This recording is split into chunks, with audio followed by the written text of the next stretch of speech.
వరుస పర్యటనలతో ప్రపంచాన్ని చుట్టేస్తూ తనదైన దౌత్యనీతిని అనుసరిస్తున్న ప్రధాని నరేంద్ర మోదీ మరోమారు విదేశీ బాట పట్టనున్నారు.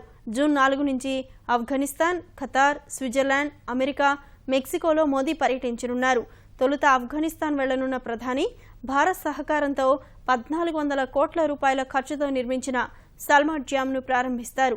తర్వాత ఇంధన వనరులు పుష్కలంగా ఉన్న ఖతార్కు వెళ్లి ఆర్థిక బంధం బలోపేతంపై ఆ దేశ అధినేత షేక్ తమీమ్ బిన్ హమద్తో చర్చలు జరుపుతారు.